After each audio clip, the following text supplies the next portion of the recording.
Hello, beautiful people. Welcome to 321 No Kiddin. Bobby the Awesome here. And it's Friday. Or at least it's Friday when this show is releasing.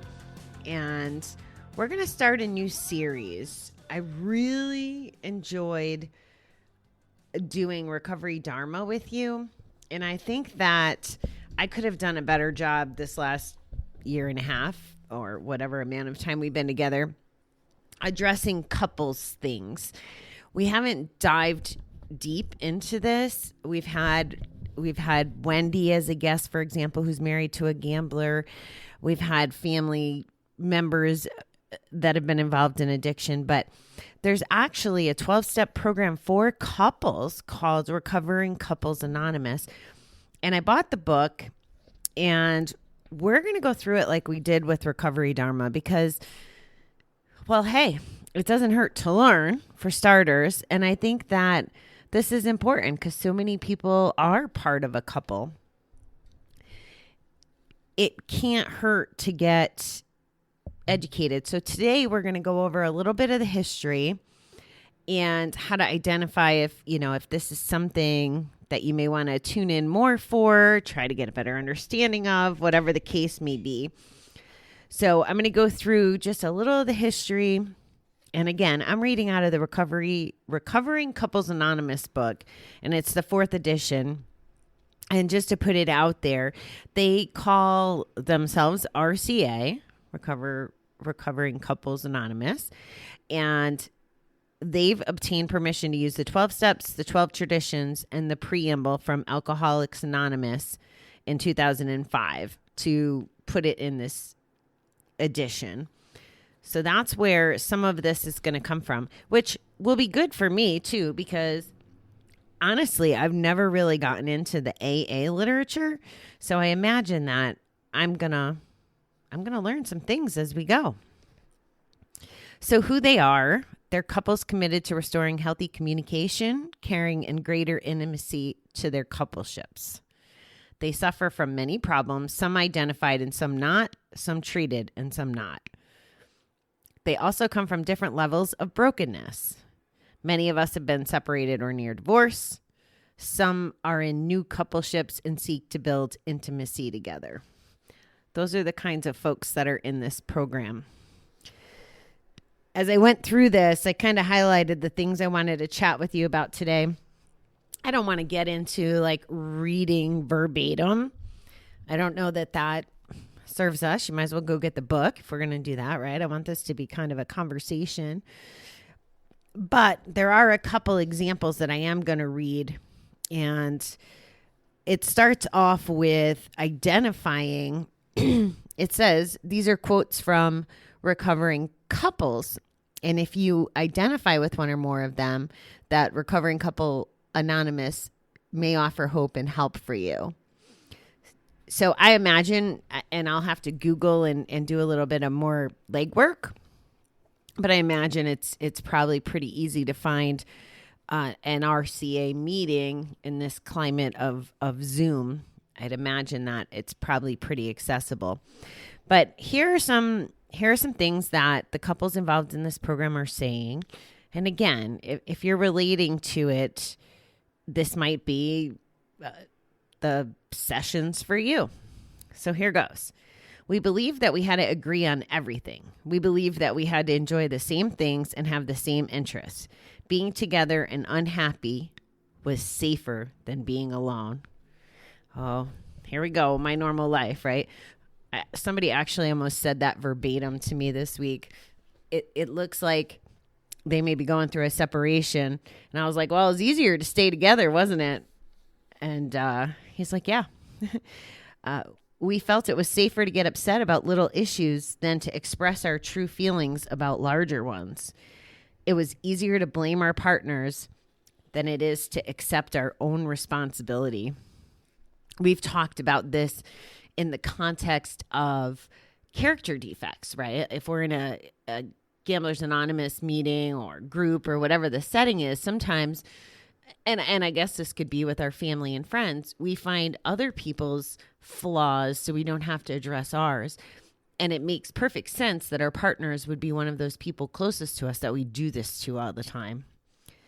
We feared that if we let our partners know who we really were, what we had done, or what we were feeling and thinking, we'd be abandoned.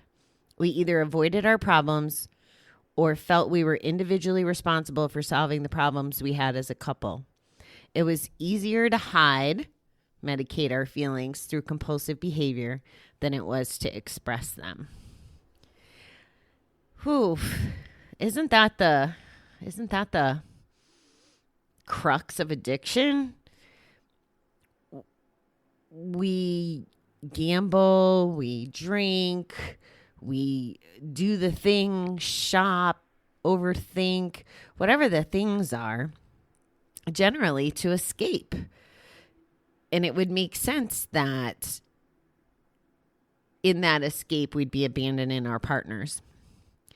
And I can see it being really scary too, that instead of addressing issues, right? Those are those uncomfortable things. I've seen so many people through time in the rooms, they'll be talking about the money that their spouses didn't know about. There was someone very significant to me in Kansas City, and he always told the story about his recovery journey started when she found out about the second mortgage he took out without her ever knowing. She just happened to get to the mail first.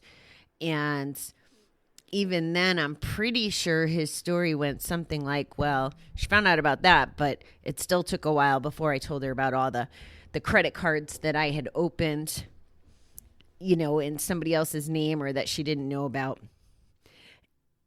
And I'm a believer to be as transparent as possible, especially with your partner. Like, that's the one you're supposed to be growing with, not growing apart from. Otherwise, what's the point?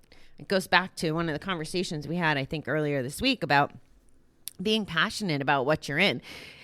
And if they abandon you for your actions, then they're probably not the right person for you. And if you're lying about your actions so they don't abandon you, then you might not be the right person for them either. So I would recommend to anyone who's trying to come out, and if you're looking to quit and you've done some damage and your partner doesn't know about it, when you come clean, get it all out. Just do it. Get it so there's no more lies. Like, get your clean slate and let it be what it'll be. It does not help to let a little out now. In my head right now, I'm picturing like a cut, right? So we cut and then it starts to heal, but there's still more damage. So then the cut reopens. And this cycle goes on until all the damage is in the open. And when you think about that, the pain of when you reopen a wound, it's not pleasant. And this is the other thing. If our partners are who we should be loving unconditionally or loving greatly, or they're the person in our life that we love the most, why would we keep secrets from them? I remember doing so many bad things, and because Davey was my best friend, I told him about the bad things because he was my best friend and he's who I wanted to share them with. I mean, I had to deal with the consequences, but he was who I wanted to tell. And did I lie and hide money stuff along the way? Absolutely, 100%. And I wish on some level that I had found recovery, before we got divorced. It would be interesting to see how that would have played out, but I didn't. And, it is what it is. But I definitely can appreciate that fact of your person is the person you want to tell stuff to. The next one, we found it difficult to ask for what we needed, both individually and as a couple. We dealt with conflict by not arguing at all. We equated being sexual with being intimate. Oh, that's a great call out. that there are two very different things there. Sex doesn't equal intimacy. I wish I Googled what intimacy really is. I think of it as really closeness, as being very vulnerable. You can have sex with a stranger, right? And never be vulnerable and never really open your heart. But when you're being intimate, you're being vulnerable. You're showing your insides as well as your outside. And I can understand how people think they're the same thing, because sex can be an intimate act as well. But if you're just having sex and going through the motions, you're not connecting. And I think intimacy has a much bigger connection component to it. We had forgotten how to play and have fun together. We were ashamed of ourselves as a couple. We worried that we were not socially acceptable, that we were inadequate parents. Wow, those voices in our heads, right? Telling the story of what other people might think of us. Never mind the fact that in this sentence, they're probably, they're not enjoying each other. And again, if you're not enjoying each other, you're not living your best life. If you can't play and laugh and just do the things that light you both up. If you're not doing that, or you're letting the voices in your head dictate what you think other people are thinking of you, you're restricting yourself. And the last one, the analogy of coupleship as a dance. Let me try this again. The analogy of coupleship as a dance helps us keep our interaction in perspective. In a dance, my partner and I have our respective responses, whether it's a tango or a dance of avoidance, a dance of anger, or a dance of denial. To charge the dance, either of us can change just one step, as individuals or as a couple. Wow. So it's really about being intertwined. What I'm picturing dancing in my head as I'm reading this. And if someone is really out of rhythm, it's going to mess up the whole couple, right? If you're really not in sync and you're not moving together, it's not going to be a fluid dance. It's not going to work. And as I'm thinking about it, I'm thinking, of course, a lot about Zumba dancing. The reason people dance with partners, well, I don't know if this is the reason, but it is a movement of one as a combined unit. And I think that that's part of why we need to talk about couples and how our relationships are impacted by our journey of recovery and addiction. Okay, so those were some examples. If you can relate to any of those, then this might be the place for you. I'm going to share with you a little bit about their philosophy, because I'm not rewriting the book. And then we're going to end with the difference between functional and dysfunctional and do some examples. So I'm going to share with you the couple parts that I highlighted. To be successful in a 12-step program, at a minimum, there's something you need to do. In AA, you stay sober. In OA, you stay abstinent. In NA, you stay clean. And in RCA, you stay committed. Commitment, I like that. The process of healing the coupleship stimulates a feeling of hope, developing new healthy behaviors and being more respectful of each other, beginning to forgive ourselves and look forward to a future. RCA believes that healing begins when we first commit to recover together. For many of us, this date has become our second anniversary. That's pretty interesting. Honesty and personal responsibility are keys to this program.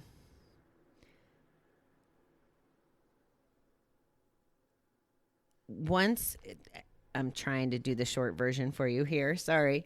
So once they dive in to the 12 steps in this program, it looks like the members start seeing that they're the source of their own problems, right? It's so easy to blame the other person. And that doesn't serve us. It's not their fault, right? We are grown-ups, and if we're in a relationship, we're going to have to make big boy and big girl decisions and take ownership for our own shit. I mean, blaming other people, nobody can make us feel. No one can make us do. Yeah, in extreme torture situations or whatever, but not as a general rule. So blaming is not going to help you grow or heal or get better or stay in the kind of marriage that you probably want to be in or relationship you really want to be in.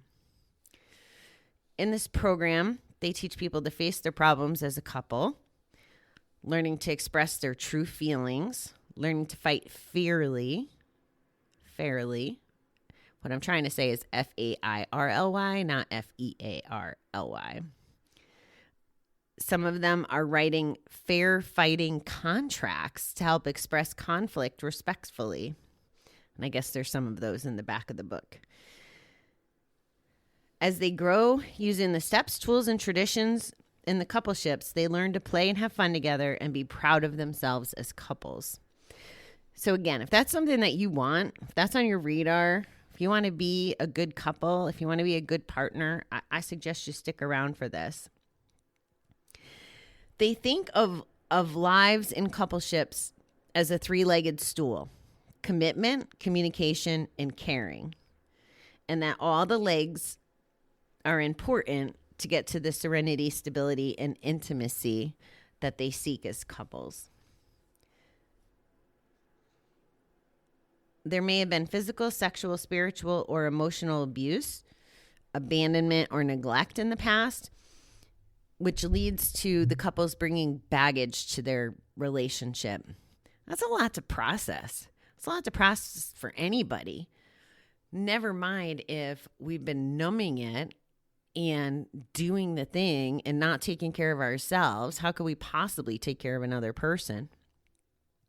So it's like starting at ground zero. And since I'm a believer that we have to do the inside work to get past our addiction, we have to heal the whatever got us to gambling in the first place. If we don't go backwards and start working on that and scoop all that shit out of our bucket, how can you, never mind filling your bucket with positive so you can live a happy life, but how can you even hold up your end of the bargain in a relationship?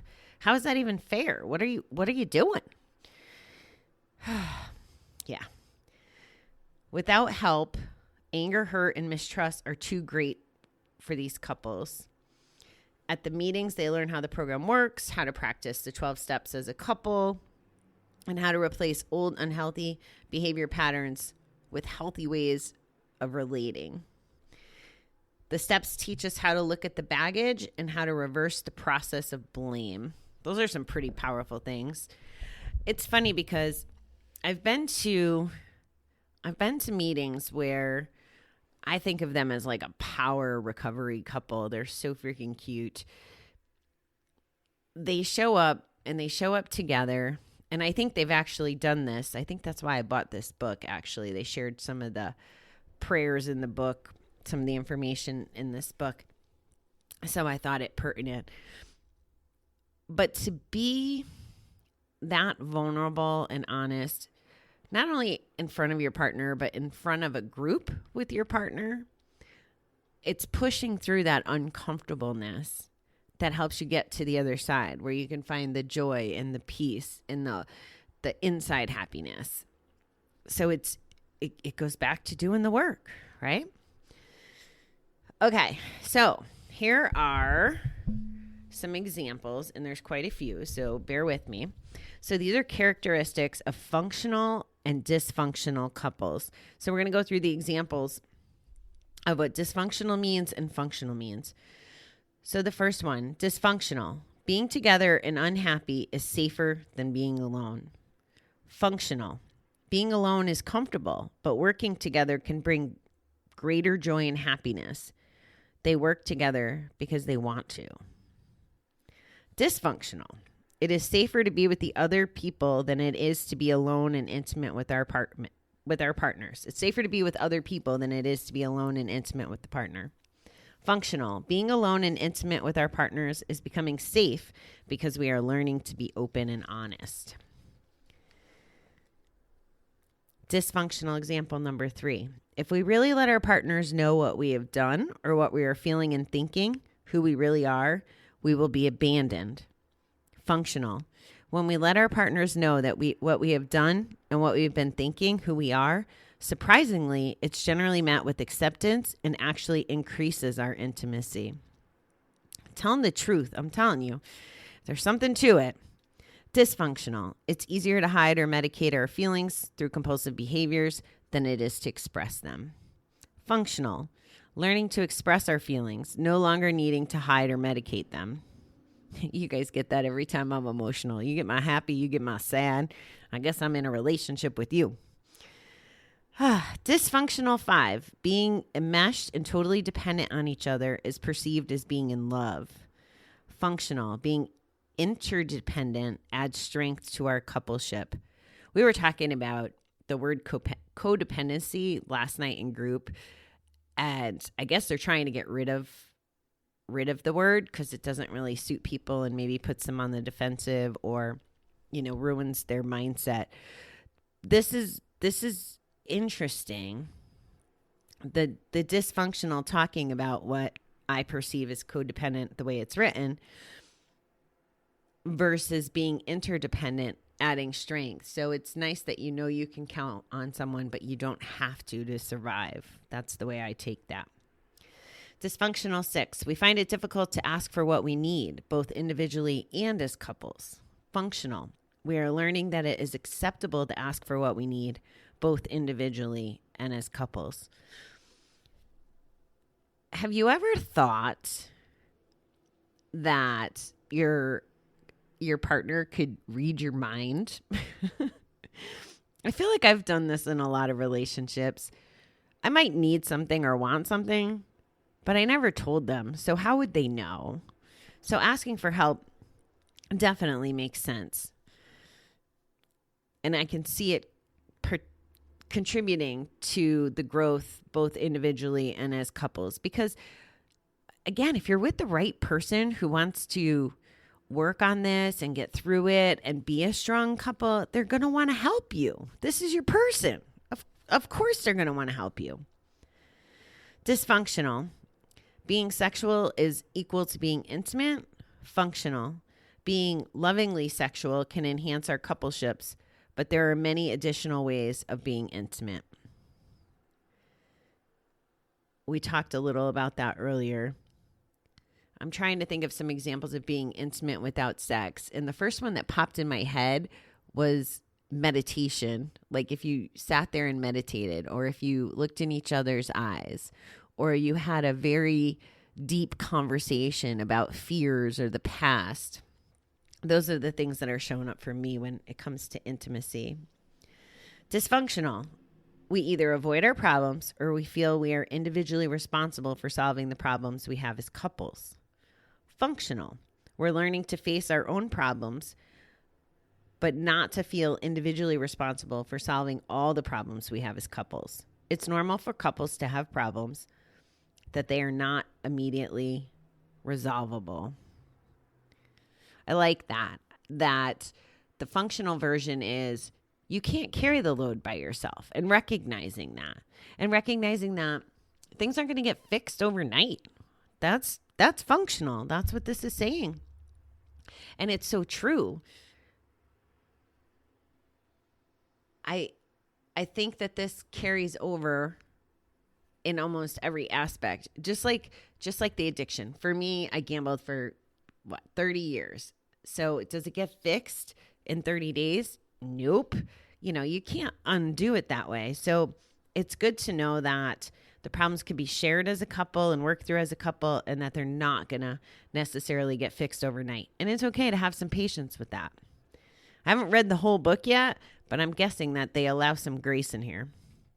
Number 9, we believe that dysfunctional. We believe that we must agree on everything. Functional. We are learning it isn't necessary to agree on everything to be happy.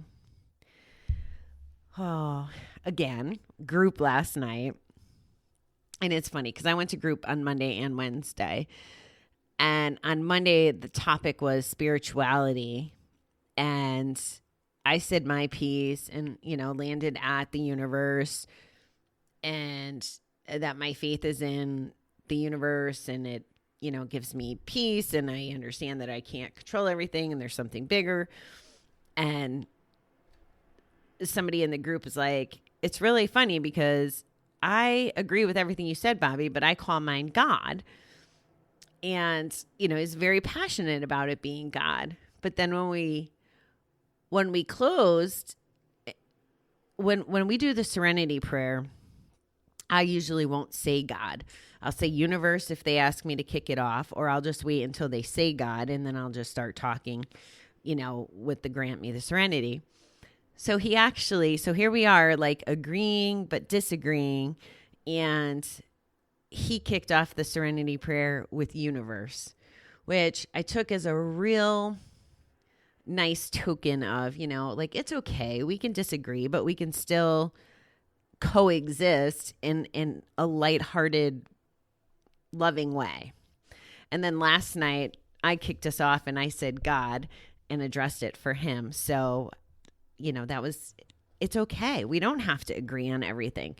And again, this isn't even a couple, but I just know that it makes better sense and it fills my heart and my brain because I learned things that my way is not the only way.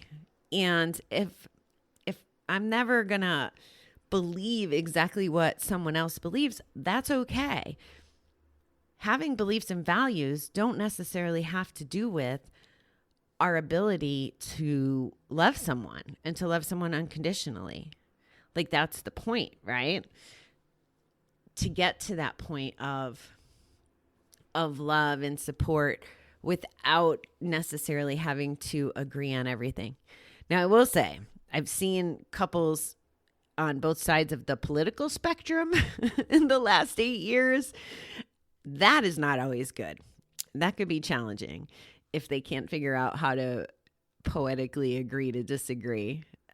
There's one couple that I think of, and I don't know the two news stations, but one will be in one room watching the I'm going to call it the Trump station, and then the other one would have been in the other room watching the Hillary station.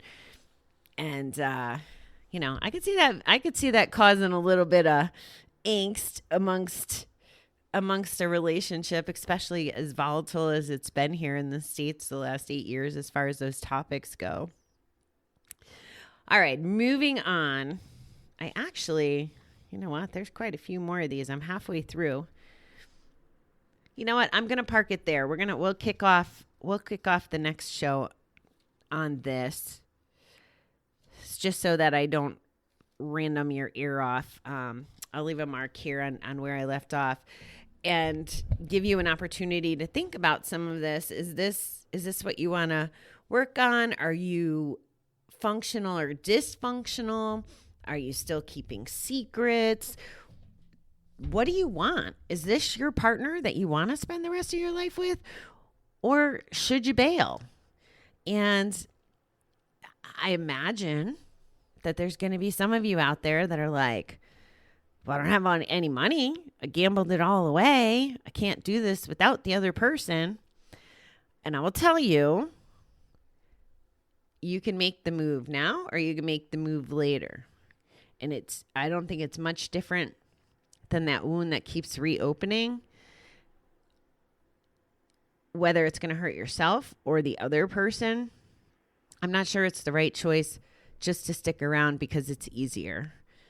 If you are lit up by that person and they bring you joy, when things are good and you feel like it's someone that you can get deep in conversation and deep with this growing and work through the stuff, then it might be worth the fight.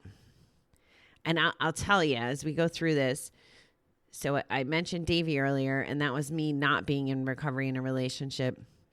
And then my first couple of years in a relationship in recovery, that was this is another piece of it, right? I was trying to act with recovery. It was the person that I would have done anything for. And I would justify behavior because I was looking at it with a recovery head on it. Like if it was, I don't know, he didn't say where he was going on a particular night or didn't say goodnight. And I'm just, small potato stuff. Instead of me making a big deal about it, like, well, why didn't you text me goodnight last night and getting pissy pants? I'd be like, oh, I'd let it go. I'm in recovery and it's not worth getting upset over. And this is the one and blah, blah, blah. And that was the way my brain worked. So I'm kind of interested to see how and what I learn as we read this book together and study this. Because my belief is, after going through that experience and knowing that I was capable of changing my thinking and my actions because I was that in love, because that person was that important, that I would have fought and done everything, versus balancing recovery and the other aspects. You got to make sure that you're not being gaslit or abused or manipulated, all those things. And when you're dealing with two